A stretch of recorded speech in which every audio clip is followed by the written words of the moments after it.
Bismillahirrahmanirrahim. Həzrət Zeynəb və Ərbəin. Həzrət Zeynəb və Ərbəin mövzuları rəhbərin kəlamında. 1-ci fəsil. Həzrət Zeynəb. 30 mart 1980. Zeynəbin İmam Hüseynin şəhadətinin nəticələrindən xəbərdar olması. Zeynəb Kübra, o eşq, məhəbbət, mübarizə və fədakarlıq vadisində qardaşının parça-parça edilmiş bədənini yerdə görəndə yanında oturub qucaqladı. Başını göyə qaldırıb fəryad etdi. İlahi, bu qurbanı bizdən qəbul elə. Bilirdi ki, bu qan tarix boyu müsəlmanların qəlbində şəhadət və fədakarlıq selini coşduracaq və coşdurdu da. Bu təlatumlu dərya Aşuradan bu yana dalğalanmağa davam edir. Şəhidlərin qanı hesabına çoxlu tağut rejimləri devrilmişdir. Zülmü viran qoyan bu güclü fırtına səbəbindən zalim Bəni Ümeyyə rejimi və bir çox Bəni Abbas hakimiyyətləri tamamilə məhv edilib, İslam torpaqlarında çoxlu dövlətlər qurulub, İslam dini və onun vuran nəbzi olan Əhl-i-Beyt məktəbi isə yaşayıb. Tağut rejimləri əllərindən gələni ediblər, ancaq son 100 ildə böyük din alimləri olmuş Seyyid Cəmaləddin Əsədabadidən və Mirzə Həsən Şirazidən böyük məşrutə alimlərinə, İranda silahlı hərəkatın əsasını qoymuş İslam partizanı və böyük ruhani Mirzə Kiçik xan Cəngəliyə, Seyyid Həsən Müdərrisə, Şəhid Nəvvab Səfəviyyə, İslam fədailərinə, milli hərəkata və 1963-cü ilin qanlı 5 iyun hadisələrinə qədər hər yerdə Hüseyn nəbzi vurub, şəhidlərin qəlbi böyük İslam cəmiyyətini hərəkətə getirib. Xülasə, Həzrət Zeynəb İmam Hüseynin fədakarlığı nəticəsində şəhadət selinin tarix boyu axacağından xəbərdar idi. Tağut rejimlərinin süqutu, İslamın və şiəliyin yaşaması Kərbəla şəhidlərinin qanının nəticəsidir. Bütün müasir İslam inqilablarının damarlarında İmam Hüseynin qanı axıb. 8 sentyabr 1980 Aşura hadisəsində Zeynəb qəhrəmanlığı. Hüseyn Aşurasında bütün Bəni Haşim gəncləri düşmən tərəfindən öldürüləndən, Allahdan ötürü bütün bu müsibətlərə dözəndən sonra Zeynəb qətilgah çuxuruna gəldi. Hüseynin parça-parça edilmiş yaralı bədənini qucaqladı, üzünü Allaha tutub dedi: İlahi, bu qurbanı bizdən qəbul elə. Xülasə, Həzrət Zeynəb Aşura müsibətlərinə dözməklə, qardaşının cansız cəsədini Allah dərgahına təqdim etməklə qəhrəmanlıq yaratdı. 13 noyabr 1984 Həzrət Zeynəb Kərbəlanın gələcəyi barədə. Zeynəb Kübranın Aşura günü o qədər dərd və müsibət arasında özünü itirmədiyi, məyus olmadığı kimi biz də bugün məyus deyilik və olmamalıyıq. Bəzi hadisələrə görə Zeynəb Aşura günü axşamüstü qardaşı oğlu Əli İbni Hüseynə dedi: Ey qardaş oğlum, vəziyyət belə qalmayacaq. Bu qəbirlər abadlaşacaq, bu bayraq ucalacaq, xalqlar və nəsillər dəstə-dəstə gəlib buradan dərs öyrənəcəklər. Dedi ki, bura dünya azadlıq sevərlərinin məktəbi olacaq və oldu da. Xülasə, Həzrət Zeynəb tarix boyu Kərbəla bayrağının ucalacağını söyləmişdi. 26 sentyabr 1985 İmam Hüseynlə Zeynəb-i Kübranın vidalaşması. Başlıq. Hüseyn İbni Əlinin Zeynəb-i Kübra ilə vidalaşan anlarıdır. Bu bacı qardaş bir-biri ilə çox səmimi idilər. Bir-birini çox sevirdilər. İndi isə ayrılırlar. İnsan bu anlara diqqətlə baxanda görür ki, doğrudan da əzəmətlidir. Qəmli və ağladıcı cəhətindən əlavə hadisənin psixoloji cəhətləri də insanı heyrətə salır. İnsan bu qədər əzəmət önündə nə edəcəyini bilmir. Bu bacı qardaş bir-birini çox sevir, bu da təbiidir. Onların dərdləri, əzabları, sevincləri birlikdə olub. Peyğəmbərin vəfatını, ana itkisini, ata yoxluğunu birlikdə yaşayıblar. İndi o babadan, o ata-anadan, o qardaşlardan Zeynəb üçün təkcə Hüseyn qalıb. Təbii ki, Peyğəmbərə, Əmir-əl-Mömininə, anaya və qardaşa olan bütün sevgilər bu qardaşa yönəlib. İslam tarixinin macəra və əzab dolu bu kiçik ailəsindən qalmış Zeynəb və Hüseynin bir-birini bu qədər sevməsi təbiidir. Zeynəb-i Kübra İmam Hüseynlə getməyə, bu səfərdə qardaşına yoldaş olmaya da bilərdi, yaxud gələndə azyaşlı övladlarını gətirməyə bilərdi, ancaq gətirdi. Yəni Zeynəb onu Hüseyndən azca ayıracaq heç bir iş görə bilmir. Səfər əlbəttə ki, təhlükəli idi. Səfərə başlayandan bəri İmam Hüseynin sözlərindən bilinirdi ki, təhlükəli səfərdir. Lakin insan əzizinin ölümünü görəndə, cəsədini görəndə onun öldüyünə inanmaq istəmir. İnsanın əzizi cəbhədə yaralananda, təhlükə altında olanda özünü onu itirməyəcəyinə inandırmaq istəyir.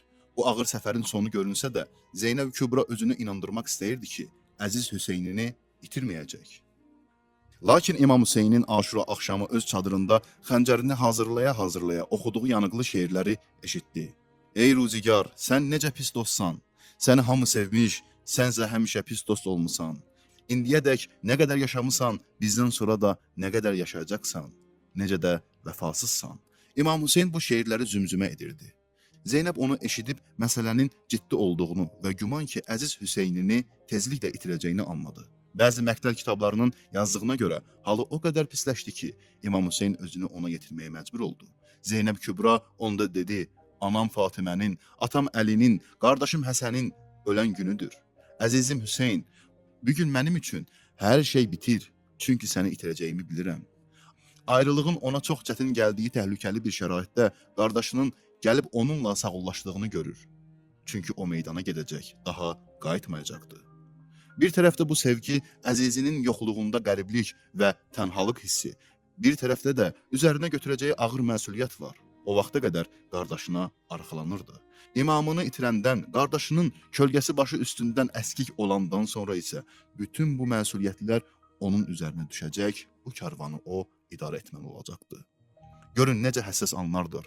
Belə bir anda Zeynəb Kübranın hansı halda, hansı şəraitdə olduğu bəllidir. Əgər diqqət etsək, bu anların bizə olduqca böyük dərsləri var.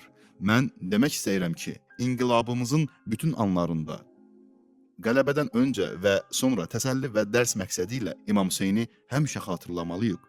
Necə ki, keçmişdə belə olub. Hüseyn İbni Əli o zaman İslam quruluşu qurmaqdan ötürü belə böyük mübarizə apardı, şəhadətə qovuşdu. Biz erkən İslam çağından bu günə qədər tarixin bütün şəhidlərinin və öz dövrümüzün şəhidlərinin qanı sayəsində bu Quran quruluşunu qura bilmişik. Gərək çalışaq, ömrümüzü bu böyük amal üçün xərcləyək. Xülasə, İmam Hüseynin Zeynəb Kübra ilə vida səhnəsi kədərli olmasından əlavə, həm də misilsiz və əzəmətli bir səhnədir.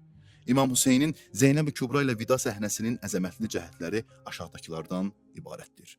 1. Babanın, ata-ananın və qardaşın yoxluğunda dərdləşmə. 2. Sevgilərinin bir-birinə yönəlməsi. 3. Təhlükəli səfər yoldaşlığı. 4. Vida anının qəribliyi.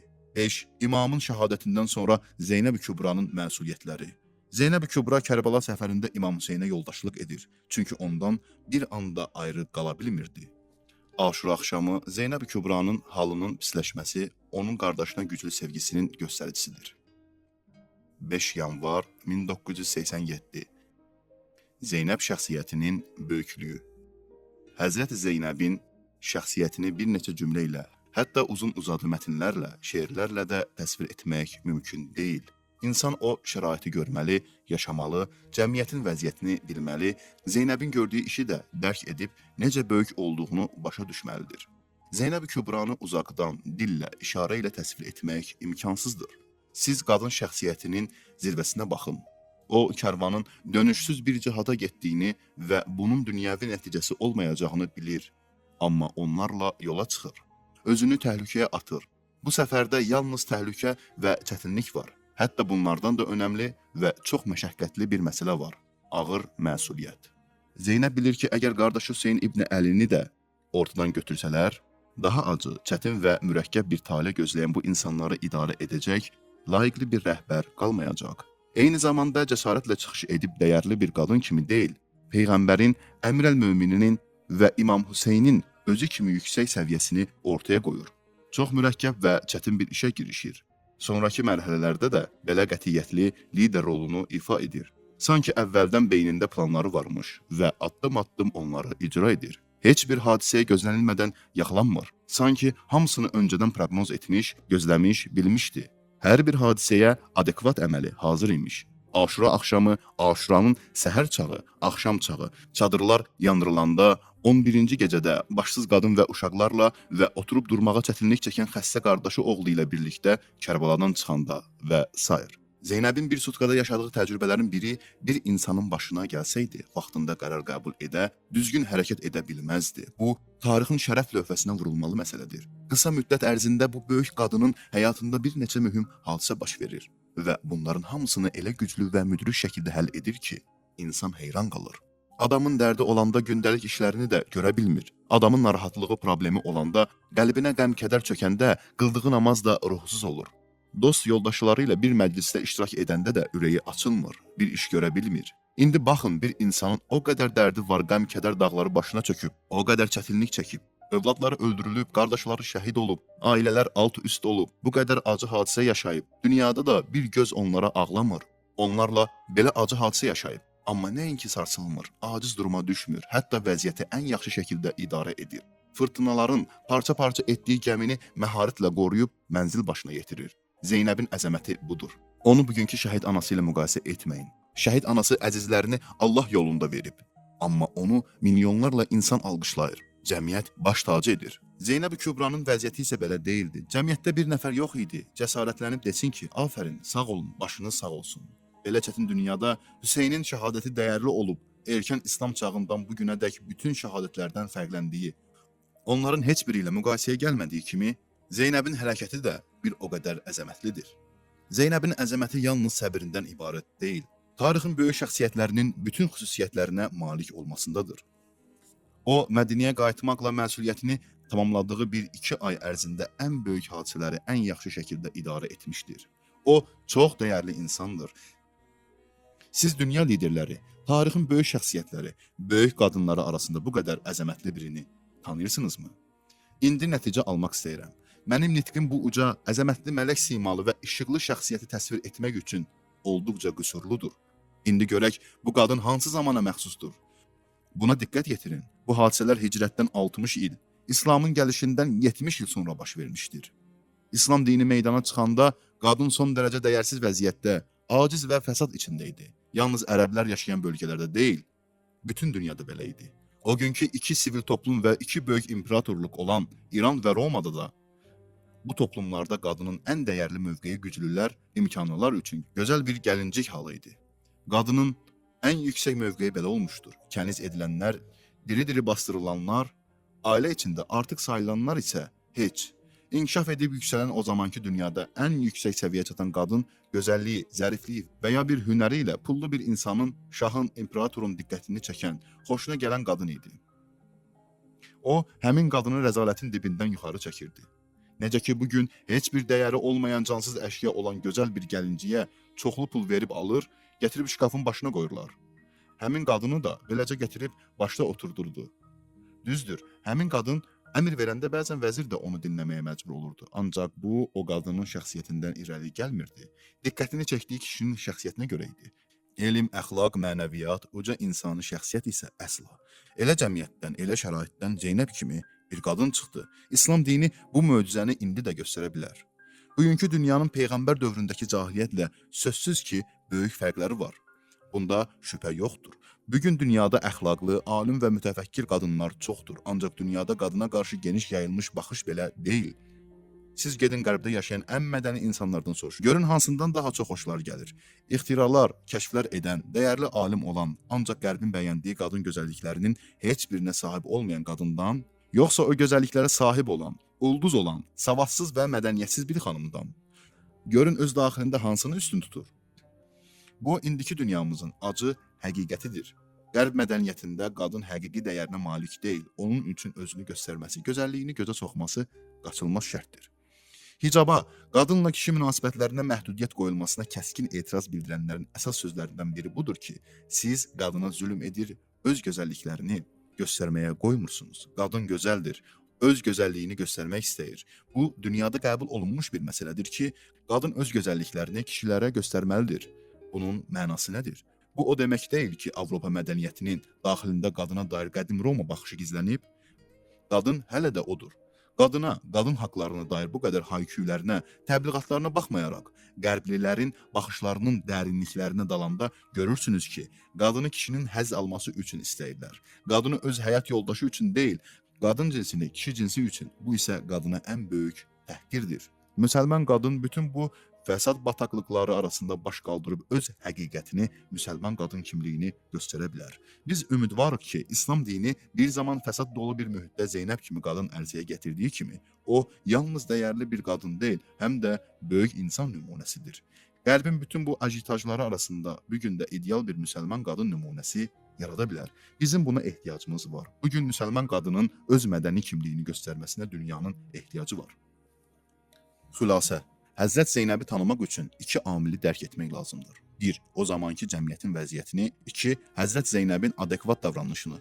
Zeynəb-i Kübra cihadın zahiri baxımından nəticəsiz olacağından, səfərin çətinliyindən və İmam Hüseynin şəhadətindən sonra karvana rəhbərlik məsuliyyətinin ağırlığından xəbərdar idi.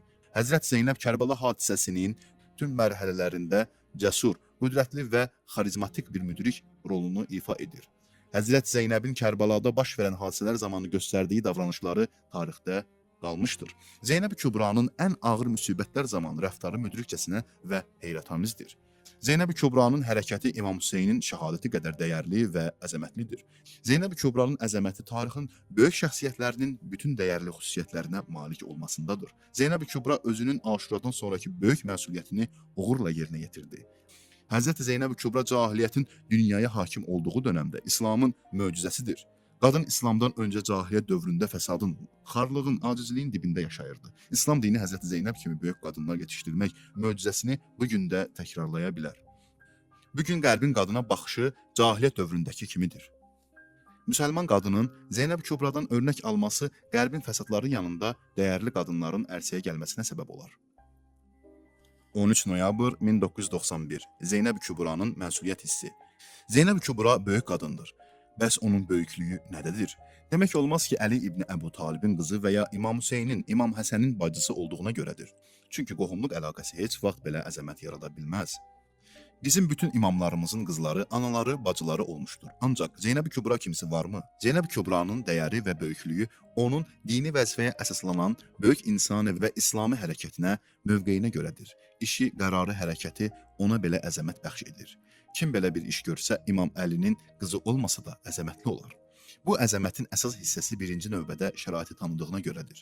O, həm Kərbəlaya getməzdən öncəki şəraiti, həm Aşura gününün böhranlı durumunu, həm də İmam Hüseynin şəhadətindən sonraki vəziyyəti yaxşı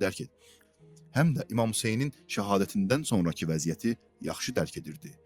İkinci məsələ isə onun hər bir şəraitə uyğun seçim etməsidir. Zeynəbi bu seçimlər Zeynəb etdi. Kərbəla yola düşməzdən öncə erkən İslam çağının elm, cəsarət və rəhbərlik iddiasında olan məşhur şəxsiyyətləri İbn Abbas və İbn Cəfər kimi böyüklər çaşbaş qaldılar.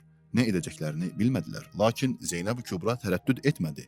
İmamını tək qoymamalı olduğunu bildi və getdi. Bu o demək deyil ki, yolun çətin olduğunu bilmirdi. Xeyr, digərlərindən də yaxşı bilirdi. O bir qadın idi, ancaq məsuliyyətdən ötürü həyat yoldaşından və ailəsindən ayrılırdı. Elə buna görə də azyaşlı uşaqlarını da özü ilə apardı. O, hadisənin axırının necə olacağını hiss edirdi. Ən güclü insanların da nə edəcəyini bilmədiyi, o böhranlı saatlarda vəziyyəti başa düşüb imamına dəstək verdi və onu şəhadətə hazırladı. Hüseyn İbni Əli şəhid olandan, dünya zülmətə qərq olandan sonra bu böyük qadın bir işıq kimi parladı. Dünya qadınlarına örnək. Bugünkü qadın örnək istəyir. Əgər onun örnəyi Zeynəb və Fatimə olsa, şəraiti düzgün anlayar və ən yaxşı seçim edər. Allahın təyin etdiyi böyük vəzifəni yerinə yetirmək üçün fədakarlıqla olsa belə. Zeynəb örnəkdir. O, elmsiz qadın deyildi. Ən yüksək elmlərə, ən üstün bilgilərə yiyələnmişdi. Kərbəlada adını eşitdiyiniz Həzrət Səkinə Zeynəbin qardaşı qızı və şagirdidir. O, İslam tarixinin ərəb elm bayraqlarından biridir. Atasını qəbul etməyənlər də Səkinənin elm öncülü olduğunu etiraf edirlər. Bu yola çıxmaq, elmdən, bilikdən, aydınlıqdan uzaqlaşmaq demək deyil. Bu yol onların fövqündə durur. Xülasə, Zeynəbin böyüklüyü onun imamlarla qohum olduğuna görə deyil, vəzifəsini yerinə yetirdiyinə görədir. Həzrət Zeynəbin böyüklüyü hər zaman şəraiti tanımasından və ona uyğun düzgün seçim etməsindən irəli gəlir. İmam Kərbəlayı yola düşməzdən öncə İbn Cəfər kimi şəxsiyyətlər çaşbaş qaldılar. Amma Zeynəb Kübra şəraiti dərk etdi. Zeynəb Kübra elə bir məqama çatdı ki, yalnız ən uca insanlar, yəni peyğəmbərlər oraya çata bilərlər.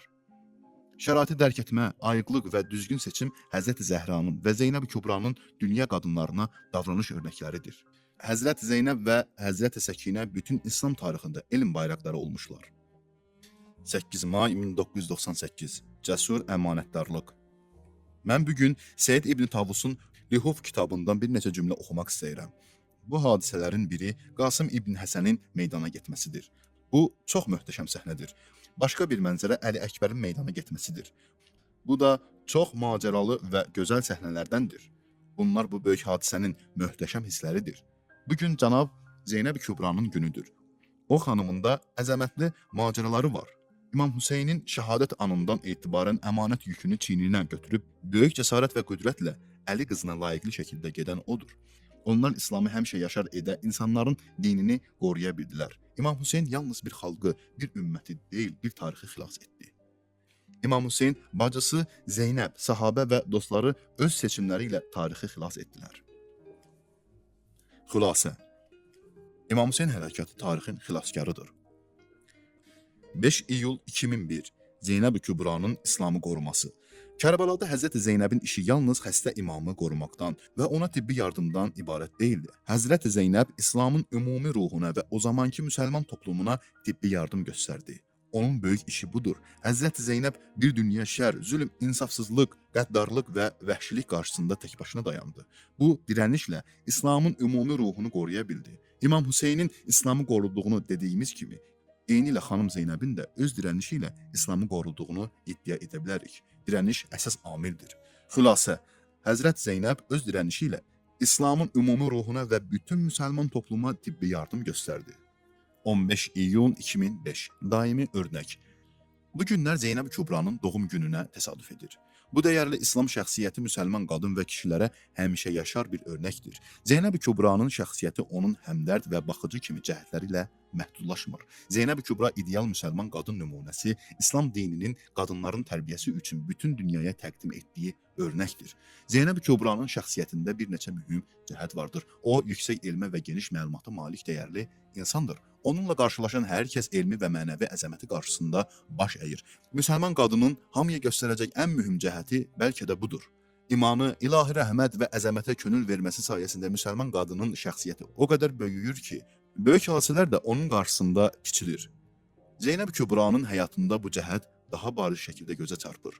Aşura kimi hadisə Zeynəb Kübranı sarsıda bilmir. Yecid və Übeydullah İbn Ziyad kimi qəddarların zalim rejimləri Zeynəb Kübranı aşağılaya bilmir. Mədinə onun əzəmətli şəxsiyyətinin formalaşdığı yer, Kərbəla möhnətlərinin diyarıdır.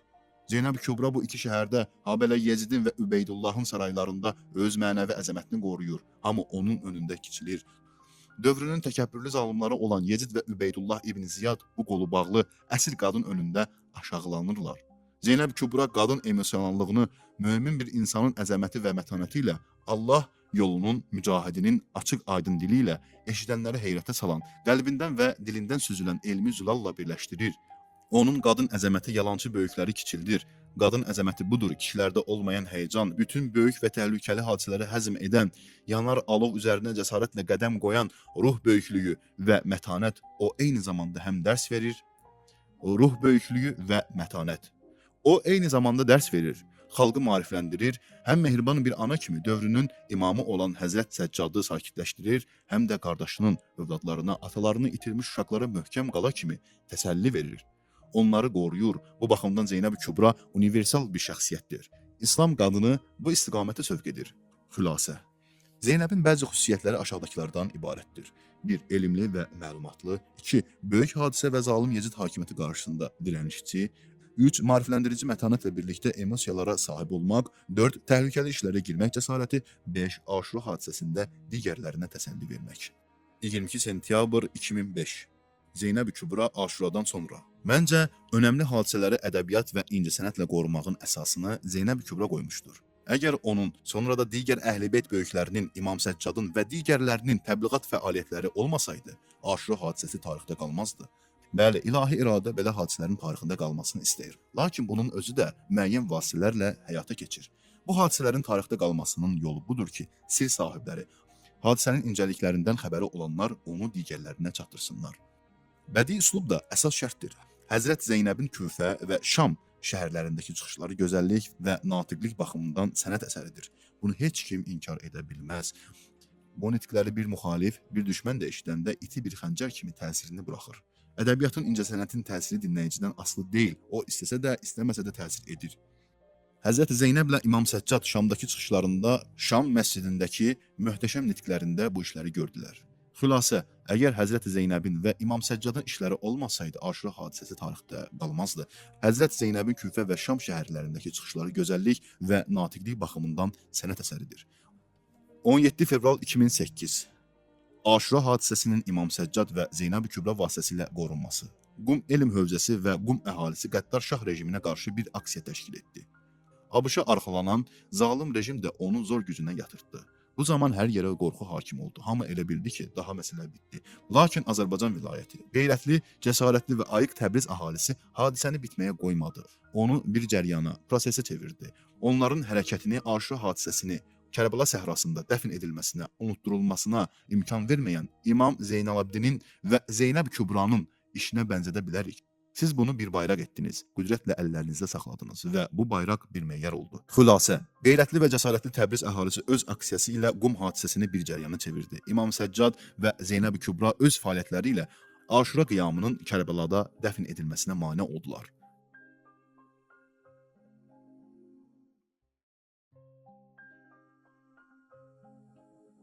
...29 yanvar 2010 Zeynəb Kübra 10 günlüyü Ərbəyindən sonraki günlərdir. Səfər ayının son 10 günü. İslam tarixinə baxsaq, bu günlər Zeynəb Kübra günləridir. Zeynəb Kübranın gördüyü iş sırf Allah Taala üçün görülmüş iş idi. O, bu məqsədlə təhlükəyə atıldı, məşəqqətlər çəkdi.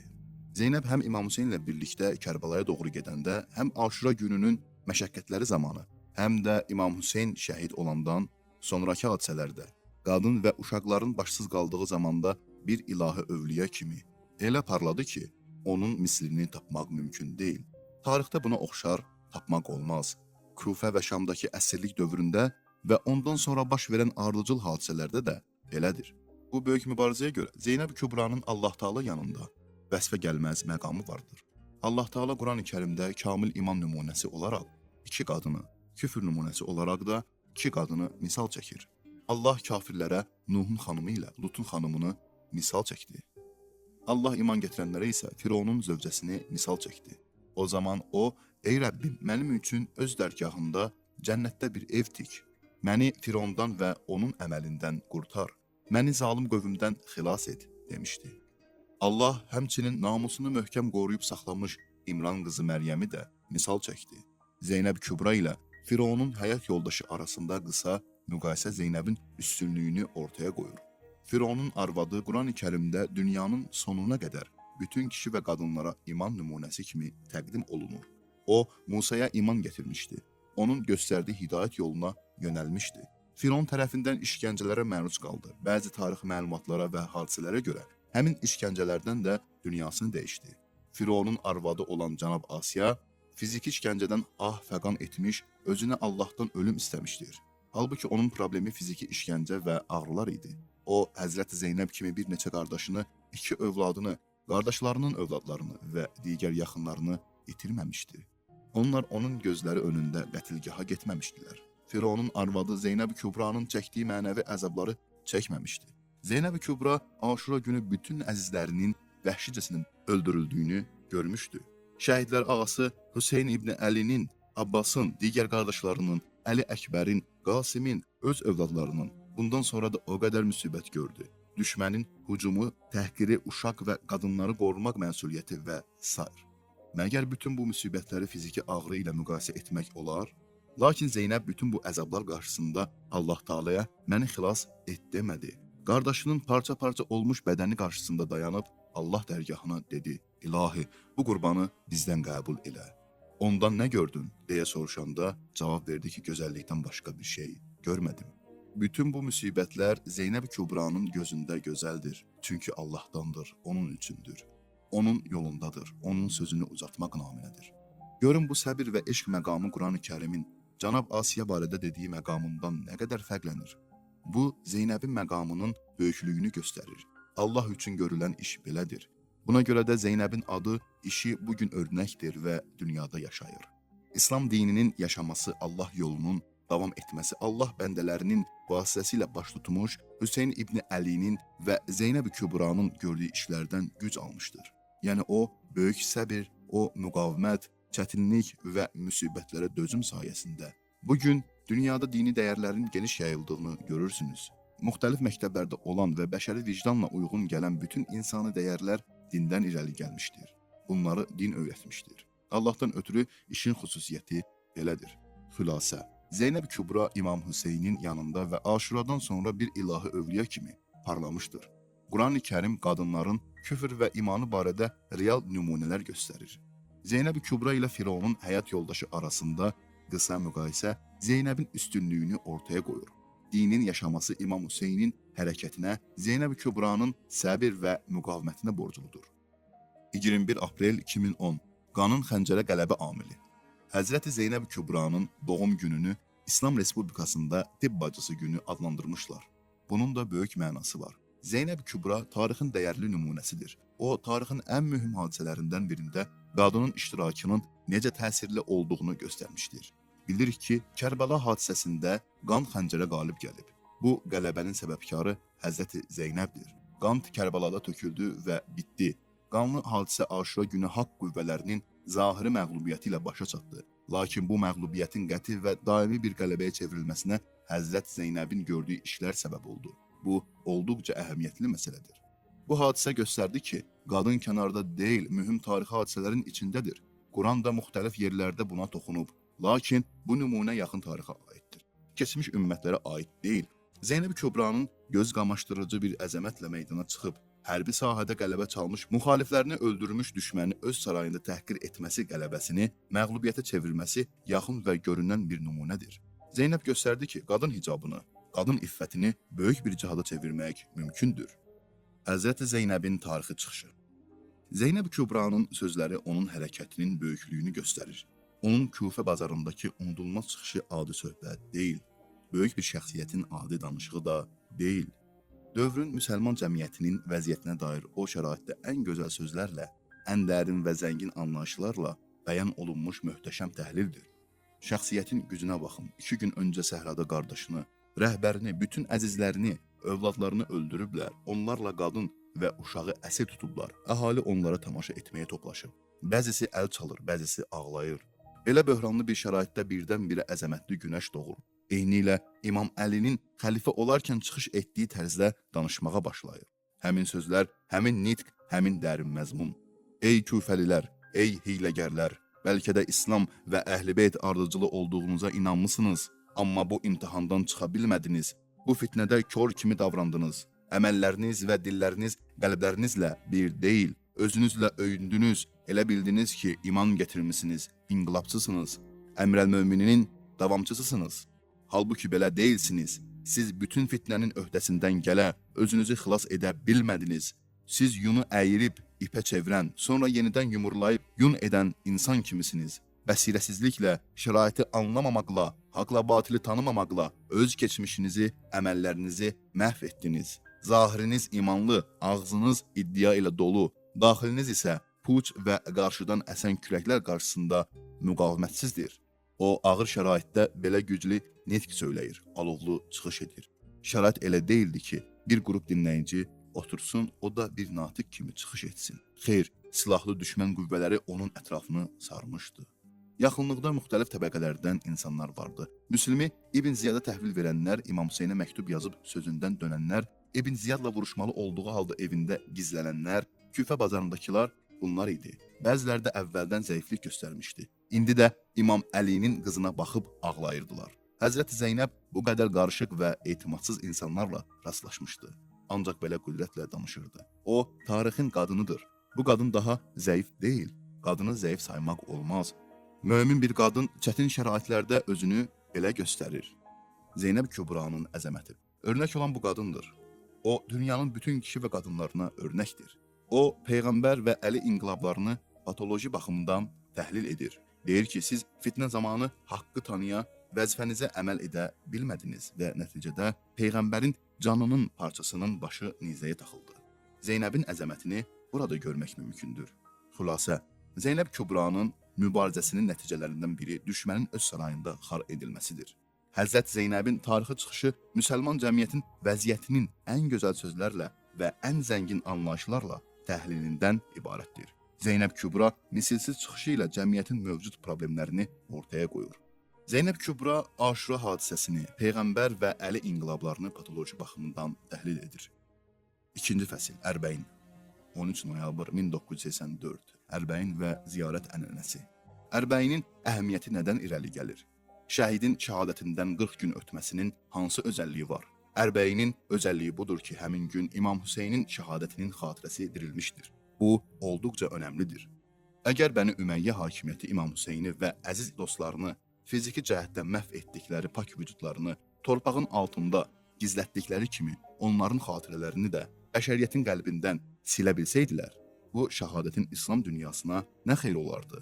Həmin dövr üçün xeyri olsaydı da, sonraki nəsillərə, gələcəyin problemlərinə, gələcəyin yezidlərinə qarşı maarifləndirici və ifşa edici təsiri olmayacaqdı. Əgər Hüseyn şəhid olsaydı, amma o dövrün xalqı və gələcək nəsillər onun şəhid olduğunu bilməsəydilər, bunun xalqların hidayətinə və tarixin inkişafına nə xeyri olardı? Bilirsiniz ki, heç bir xeyri olmazdı. Bəli, Hüseyn şəhid olar, ilahi razılığın ən yüksək səviyyəsinə çatardı. Heç kimin tanımadığı, qürbətdə səssizcə şəhid olmuş insanlar da axirət savablarına nail olublar. Ruhları ilahi rəhmət dərgahında yüksək məqamdadır. Ancaq nə qədər dərs və nümunə olublar. O, şəhid dərs və örnək olur ki, onun qanı tarix boyu axır.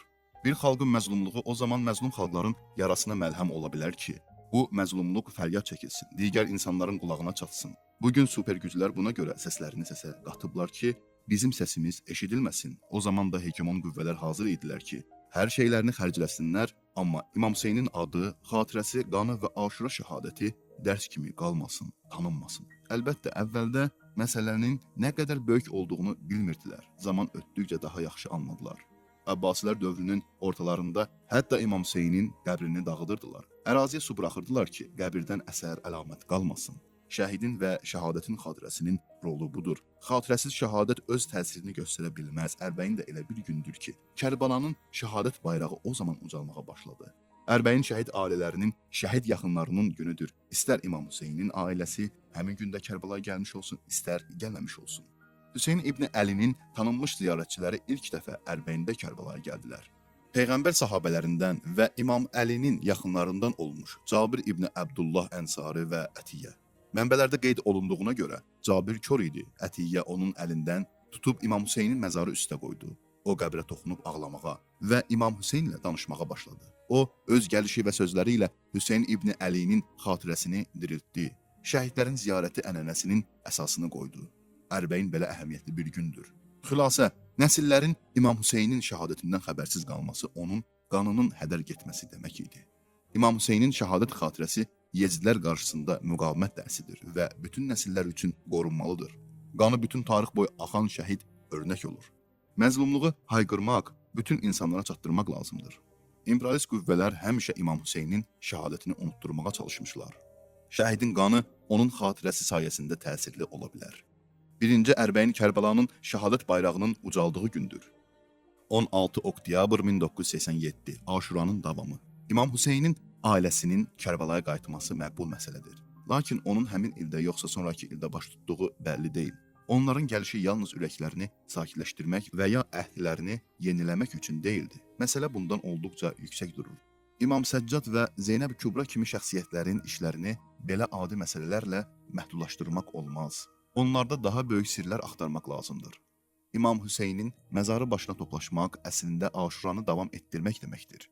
Onlar bununla İmam Hüseynin davamçılarına, Peyğəmbər ailəsinin dostlarına və bu hadisədən təsirlənmiş müsəlmanlara başa salmaq istəyirdilər ki, hadisə bitməyib. Məsələ öldürməklə, dəfn etməklə, əsir tutmaqla, sonra da əsirləri azad etməklə bitməyib, davam edir.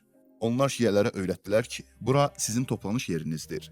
Bu böyük görüş yerində toplaşaraq müsəlman toplumun böyük dini məqsədini bir-birinizə xatırladın. Hətta faciəli şəhadət bahasına olsa da, İslam quruluşu qurmaq müsəlmanların yadından çıxmamalı, onun xatirəsi həmişə yaşamalı idi.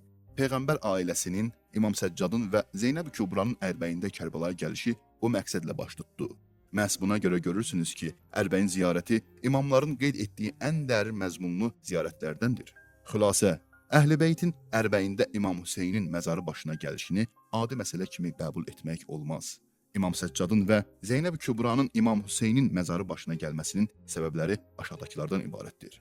1. Müsəlmanlar Aşura hadisəsinin bitmədiyini bilsinlər. 2. Kərbəla şiələrin toplantı yeri olsun. 3. Can bahasına olsa belə İslam quruluşundan ötürü çalışmağın zəruriliyi xatırlansın. Ərbəyin ziyarəti ən dərin məzmunlu ziyarətlərdəndir. 20 sentyabr 1989 Hüseyn hərəkatının xatirəsi. Peyğəmbər ailəsi Ərbəyin günündə Hüseyn hərəkatının daim anılmasının əsasını qoydu.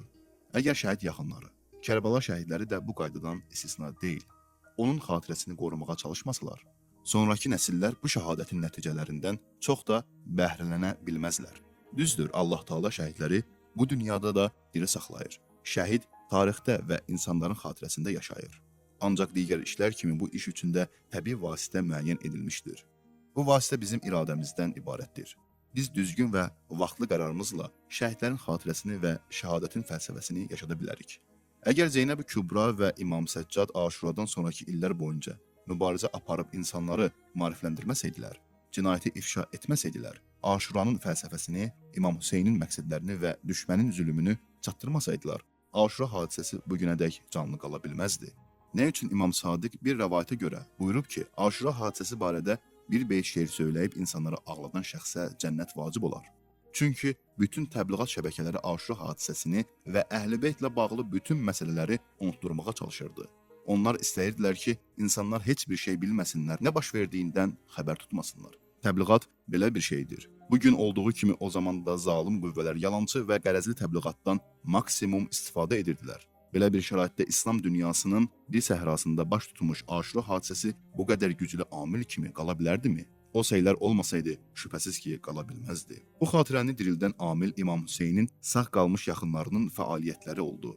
Hüseyn İbn Əlinin və digər şəhidlərin mübarizəsi nə qədər çətin idisə, Zeynəbin, İmam Səccadın və digər böyüklərin təbliğat mübarizələri də bir o qədər çətin idi. Düzdür, onların mübarizəsi hərbi sahədə deyildi, təbliğat və mədəniyyət sahəsində idi. Biz bunu unutmamalıyıq. Ərbəyinin bizə verdiyi dərs budur ki, şəhadət həqiqətini, şəhadət xatirəsini düşmənin əks təbliğat hücumundan qorumaq lazımdır.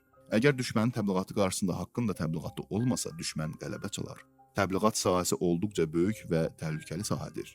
Zalım Yezid rejimi öz təbliğatı ilə Hüseyn İbn Əlini qınayır, onu dünya naminə ədalətli İslam dövlətinə qarşı qiyam etmiş bir şəxs kimi qələmə verirdi. Bəziləri bu yalançı təbliğata inanırdı. İmam Hüseyn Kərbəla səhrasında cəllatlar tərəfindən faciəli şəkildə şəhid ediləndən sonra da bunu qələbə kimi göstərməyə başladılar. Lakin imamət sisteminin düzgün təbliğatı bu yalanları ifşa etdi. Xülasə, şəhadətin nəticəsi şəhidlərin xatirəsini yaşatmaqla qorunur. Aşuranı yaşadan amil Həzrət Zeynəbin və İmam Səccadın onun fəlsəfəsini açıqlamağa dair göstərdiyi səylərdir. Aşura barədə şeir yazanları həvəsləndirməkdə İmam Sadiqin məqsədi düşmənin təbliğatına qarşı mübarizə aparmaq olmuşdur. İmam Hüseynin sağ qalmış yaxınlarının vəzifəsi onun öz mübarizəsi qədər çətin idi. Ərbəyinin dərsi şəhadətin xatirə və fəlsəfəsini düşmənin əks təbliğat hücumundan qorumaqdır. Zalım rejimin təbliğatı Kərbəla həqiqətlərini əksinə göstərirdi. Lakin imamət sisteminin təbliğatı onların yalanlarını ifşa edib həqiqəti ortaya çıxardı. 4 iyun 1999 Ərbəyin günü İmam Hüseyn əzadarlığı. Sabah İmam Hüseynin ərbəyinidir. Biz İmam Xomeyninin vəfatının il dönümü münasibətilə müxtəlif yerlərdən onun məzarı başına toplaşmışıq. Bu toplantı ilə Ərbəyin arasında çox uyğunluq var. Acı günlərdən və faciəli şəhadətlərdən sonra İmam Hüseynin ilk ziyarətçiləri məhz Ərbəyin günü onun məzarı başına toplaşmışdılar. Həmin gün oraya gələnlərin biri Cabir İbn Abdullah Ənsari, biri də İmam Əlinin səhabələrindən olmuş Ətiyyə İbn Səd Ovfi idi. Cabir İbn Abdullah Peyğəmbərin səhabələrindən və Bədir döyüşünün iştirakçılarındandır. Əgər Bədir döyüşündə iştirak edibsə, deməli, Ərbəyində yaşı 70-dən çox olmuşdur. Ətiyyə isə İmam Əlinin səhabələrindəndir. O, İmam Baqirin dövrünə qədər yaşadığına görə o zaman gənc olmuşdur. Ətiyyə deyir ki, biz Kərbəlada məzara yaxınlaşmaq istəyəndə Cabir dedi, əvvəlcə Fəradda qusul verək. Fərad çayında qusul verdi. Sonra bir şalı ilə beldən aşağı hissəsini bağladı. Birini də çiyninə atdı. Sanki Allah evini tavaf edəcək kimi İmam Hüseynin məzarına yaxınlaşdı. O, güman ki, kör olmuşdur. Deyir ki, birlikdə qəbrə yaxınlaşdıq. O qəbrə toxunanda çox heyecanlanır. İmam Hüseyni dəfələrlə Peyğəmbərin qucağında görmüş bu qoca 3 dəfə ucadan səsləyir. Ey Hüseyn, ey Hüseyn, ey Hüseyn. İmam Hüseynin ilk ziyarətçiləri Ərbəyin günü onun məzarı başına toplaşdılar. 14 noyabr 1999. Kərbəla ziyarətinin günbəgün rövnəqlənməsi. Ora qəlblərin Kəbəsidir. Bir zamanlar elə bilirdilər ki, hər şey orada dəfn olunacaq. Elə bilirdilər ki, həqiqətlər, dəyərlər, əsl Peyğəmbər İslamının bütün gözəllikləri ortadan götürüldü, bitdi. Ancaq görün, bugün dünya insanlarının qəlblərini necə özünə cəzb edir. Bu, iman və inanc şəklində deyil, eşq formasındadır. Dünyanın hər yerindən insanlar həvəslə ora axışırlar. Buradan aydın olur ki, maddi əllər heç vaxt dəyərləri dəfn edə bilməzlər. Ancaq bir xalq zəif və bacarıqsız olsa, onun gözü önündə həqiqəti gizləsələr, bu bacarıqsızlığının, iradəsizliyinin altını çəkəcək. Lakin Allah Taala o dəyərlərdən istifadə edəcək insanlar yaradacaqdır. İnsanlar Kərbəla ziyarətinə başlayandan bu ənənə get-gedə genişlənmişdir. Gölə daş atanda düşdüyü yerin ətrafında dairələr əmələ gəlir. Ancaq dairələr get-gedə zəifləyib yox olur. Bu hadisədə isə əksi baş vermişdir. Dairə genişləndikcə dalğası böyümüş, daha güclü olmuş, get-gedə artmışdır. Müasir dövrümüzdə də maneçiliklər törədilmişdir. Bəs rejiminin hakimiyyəti zamanı Ərbəyində İraqın müxtəlif yerlərindən Kərbəlaya gedənlərə mane olurdular. Qeyrətli və imanlı əşirətlərin buna dair qanlı sınaqları olmuşdur.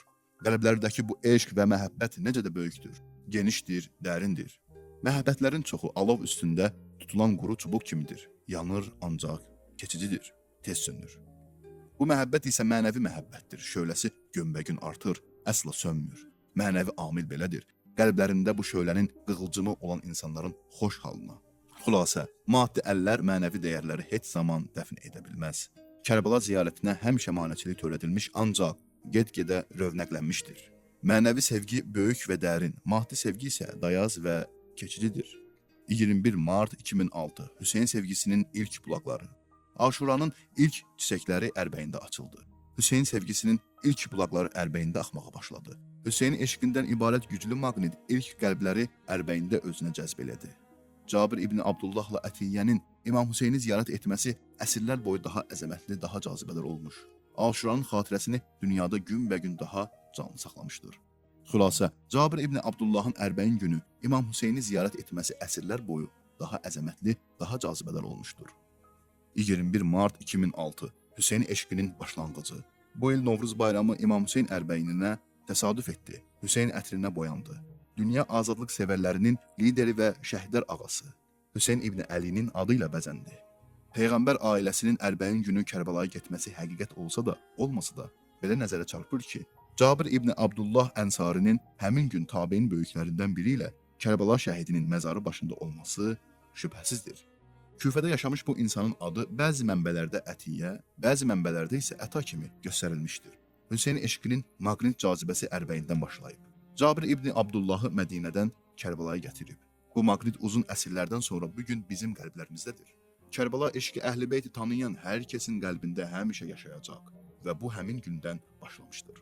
Cabir İbni Abdullah erkən İslam çağının mücahidlərindəndir. Bədir döyüşünün iştirakçılarındandır. Yəni hələ İmam Hüseyn dünyaya gəlməzdən öncə Peyğəmbərin yanında vuruşmuşdur. O, Hüseyn İbni Əlinin uşaqlığını, böyüməsini öz gözləri ilə görmüşdür. Şübhəsiz ki, Peyğəmbərin onu necə qucağına götürdüyünü, gözlərindən öpdüyünü, öz əli ilə ona xörək və su verdiyini dəfələrlə görmüşdür. Yəqin ki, öz qulaqları ilə Peyğəmbərdən eşitmişdi ki, Həsən və Hüseyn cənnət gənclərinin ağalarıdır.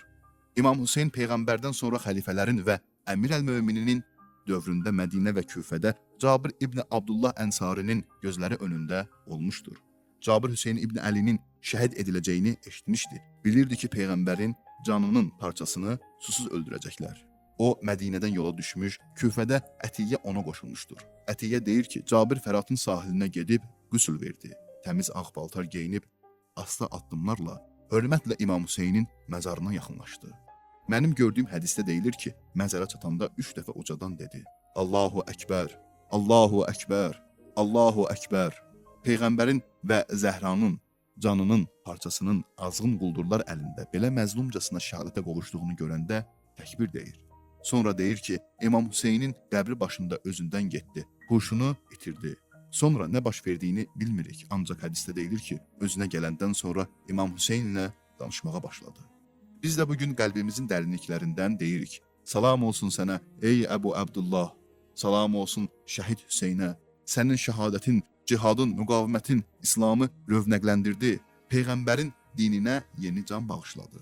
Əgər bu şəhadət olmasaydı, Peyğəmbərin dinindən heç nə qalmazdı. Bugün bizim qəlblərimiz də Hüseyn İbni Əliyə, o altı bucaqlı qəbrə eşqlə doludur.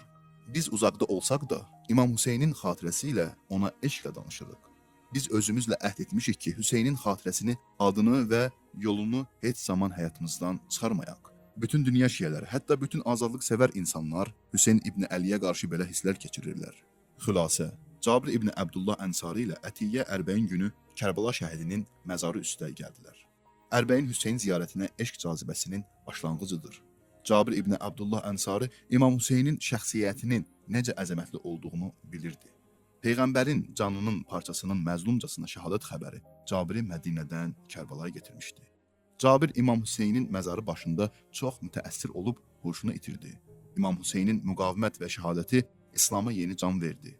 Biz əhd etmişik ki, İmam Hüseynin adını və xatirəsini heç vaxt unutmayaq.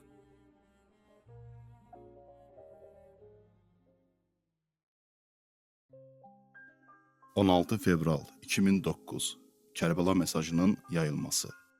Ərbəyin Kərbəla hadisəsində bir başlanğıc idi.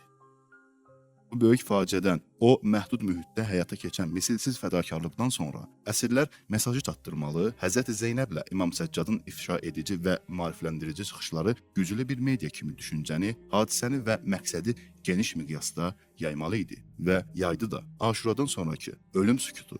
Repressiyanın xüsusiyyəti belədir ki, xalq başa düşdüyü məsələlərə praktik reaksiya vermək imkanına, cəsarətinə malik olmur. Əvvəla zülm və istibdad xalqın həqiqətləri dərk etməsinə imkan vermir. Xalq dərk etdikdə də ona əməl etməyə qoymur. Küfədə, Şamda, yollarda çoxları Zeynəb-i Kübranın İmam Səccadın dilindən və ya əsirlərin görkəmindən çox şey başa düşürdü. Ancaq zülm, istibdad və repressiya rejimi önündə reaksiya verməyə kim cürət edərdi? Bu, bir düyün kimi möminlərin boğazında qalmışdı. Ərbəyin qorxu mühitinin sonu. Bu düyünə Ərbəyin günü ilk iynə sancıldı. İlk hərəkət Ərbəyində Kərbəlada baş tutdu. Mərhum Seyyid İbn Tavus və digər alimlər yazmışlar ki, əsir kərvanı, yəni Həzrət Zeynəb və digərləri Ərbəyində Kərbəlaya gələndə orada təkcə Cabir İbn Ənsari və Ətiyyə Ofi yox idi. Bəni Haşim qəbiləsindən bir qrup adam şəhidlər ağasının başına toplaşmışdı. Zeynəb-i Kübranı onlar qarşıladılar. Bəlkə də Zeynəbin Kərbəlaya getməyə israrından ibarət bu ilahi siyasət oradakı kiçik, ancaq mənalı toplantıya görə idi. Bəziləri əsirlərin Ərbəyin gününə qədər Kərbəlaya qayıtmalarını qeyri-mümkün bilirlər. Lakin mərhum şəhid Əyətullah Qazinin geniş bir yazısı var. Orada bunun mümkünlüyünü isbat edir. Hər halda qədim alimlərin sözlərində olan budur ki, əsirlər Kərbəlaya gələndə Ətiyyə Ofi, Cabir İbn Abdullah və Bəni Haşimdən bir qrup adam oradaydı. Bu, şəhadətlə həyata keçməli olan məqsədin reallaşmasına bir nümunədir. Yəni bu, düşüncənin genişlənməsi və xalqın cəsarətlənməsi. Təvvabin, tövbə edənlər macərası da buradan əmələ gəldi. Təvvabin qiyamı yatırılsa da, qısa fasilədən sonra Muxtarın və digər Küfə qəhrəmanlarının qiyamı baş verdi. Nəticədə zalım və xəbis Bəni Üməyyə rejimi devrildi. Düzdür, ondan sonra Mərvanilər sülaləsi gəldi, amma mübarizə davam etdi və yol açıldı. Ərbəyinin xüsusiyyəti belədir. Ərbəyində ifşaçılıq da var, əməl də var, ifşa edici məqsədlərin reallaşması da. Xülasə. Aşura mesajı Həzrəti Zeynəbin və İmam Səccadın ifşa edici çıxışları vasitəsilə yayıldı. Repressiya xalqın maariflənməsinin və əməli reaksiya verməsinin qarşısını alır. Bir ehtimala görə Əhl-i-Beyt 1-ci Ərbəyində Kərbəlaya gəlmişdir. Ərbəyin Aşura düşüncəsinin genişlənməsinin və xalqın cəsarətlənməsinin başlanğıcıdır. Təvvabin və Muxtar qiyamları və nəticədə Bəni Üməyyənin süqutu Ərbəyindən başladı. Ərbəyində ifşaçılıq və ifşa edici məqsədlərin reallaşması var. 3-cü fəsil. Ərbəyin ziyarətnaməsinin şərhi. 12 sentyabr 1990. Qiyamın məqsəd və fəlsəfəsi.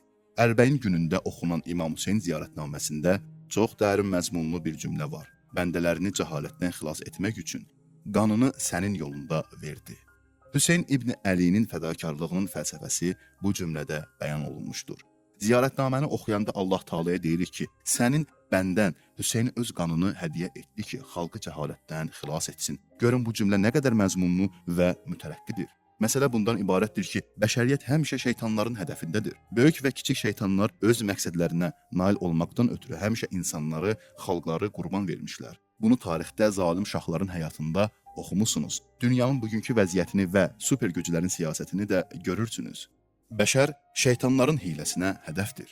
Bəşərə kömək etmək, Allah bəndələrinə yardım əli uzatmaq lazımdır ki, özlərini cəhalətdən, azğınlıqdan xilas etsinlər. Bəşəriyyətə bu xilas əlini kim uzada bilər? Nəfsdən, tamahdan, ehtirasdan yapışmış adamlar uzada bilməzlər, çünki özləri yollarını azmışlar. Egoist və xudpəsənd olanlar bəşəri xilas edə bilməzlər.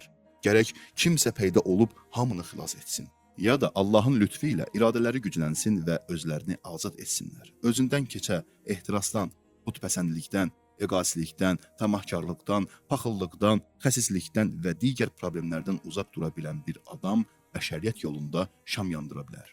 Xülasə, İmam Hüseynin qiyamının fəlsəfəsi xalqı cəhalət və azğınlıqdan xilas etməkdir. Bəşəriyyət daim böyük və kiçik şeytanların hədəfində olduğuna görə salih insanların köməyinə ehtiyaclıdır.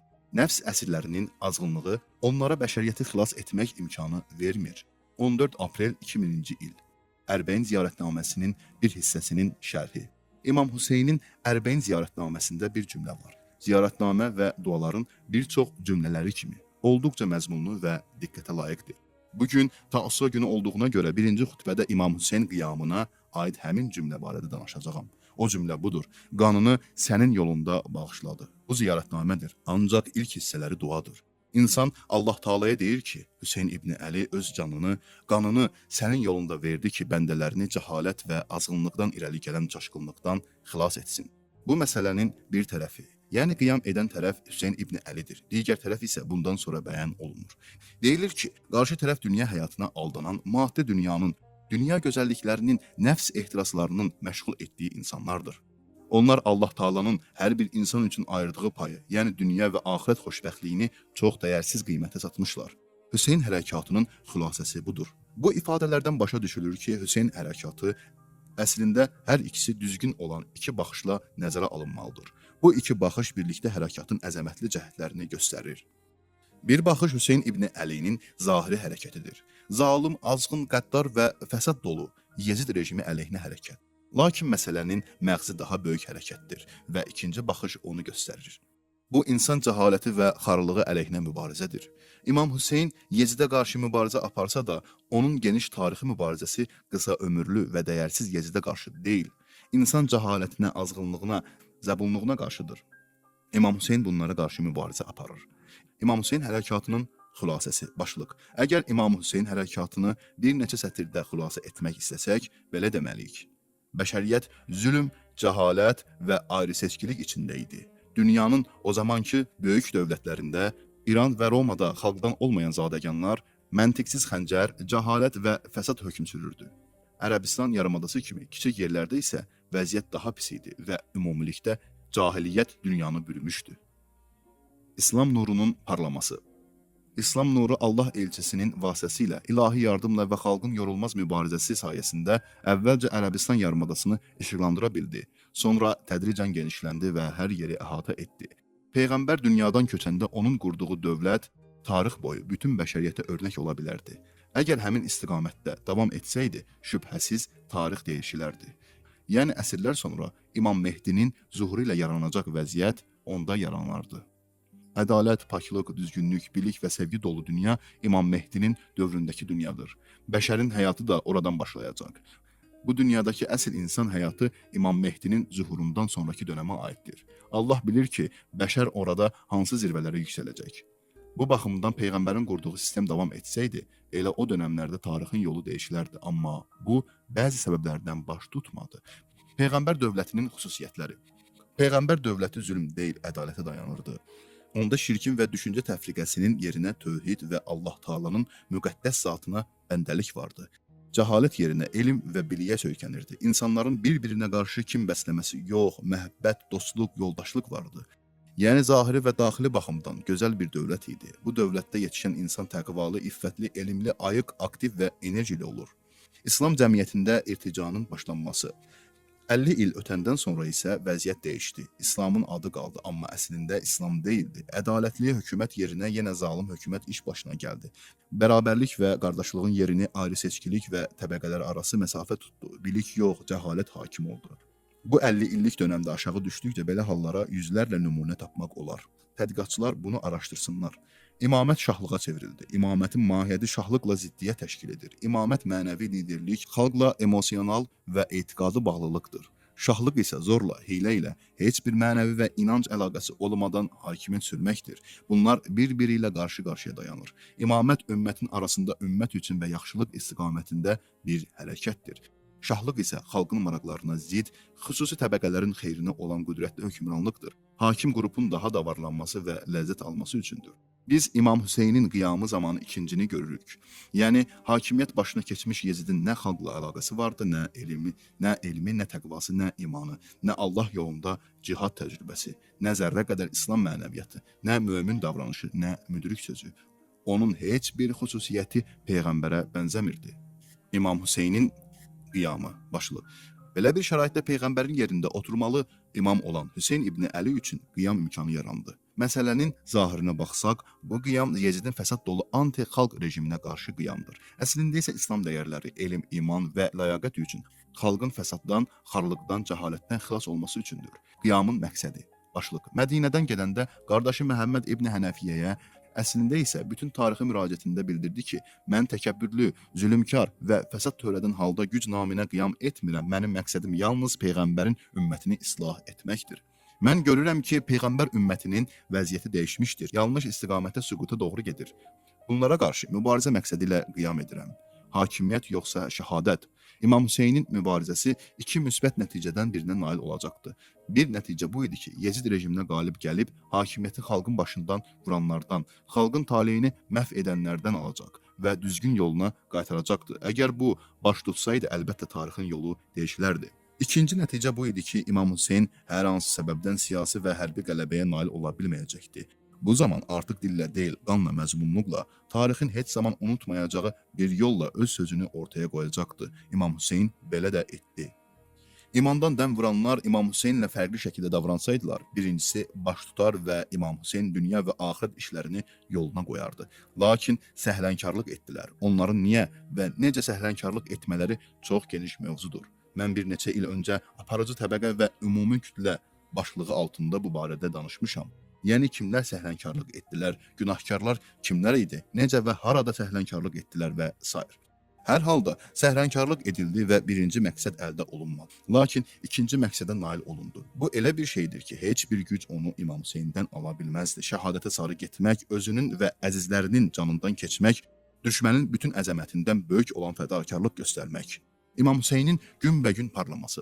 Bu parlaq günəş İslam dünyasında günbəgün daha çox nur saçıb bəşəriyyəti işıqlandırır. Bugün dünyanın qərəzsiz ziyalı və mütəfəkkirləri İslam tarixini mütaliə edərkən İmam Hüseynin şəhadəti ilə rastlaşdıqda qarşısında baş əyirlər. İslamla tanışlığı olmayanlar ancaq azadlıq, ədalət, ləyaqət, uca insani dəyərləri başa düşənlər bu gözlə baxırlar. İmam Hüseyn azadlıq sevərlikdə, ədalət sevərlikdə, pis işlərə, insan cəhalətinə və xarlığına qarşı mübarizədə onların da imamıdır. Bəşəriyyətin bugünkü problemlərinin kökü. Bugün bəşəriyyətin siyasi, hərbi, iqtisadi və digər problemlərinin kökü ya cəhalətə gedib çıxır, ya da xarlığa.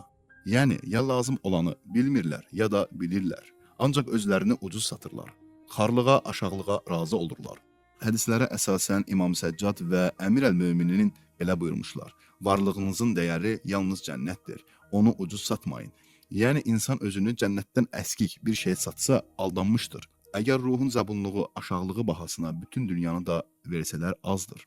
Dünyada pul və güc sahiblərinə təslim olanlar, bu xarlığı qəbul edən alimlər, siyasətçilər, ziyalılar, ictimai xadimlər öz dəyərlərini tanımamış, özlərini satmışlar.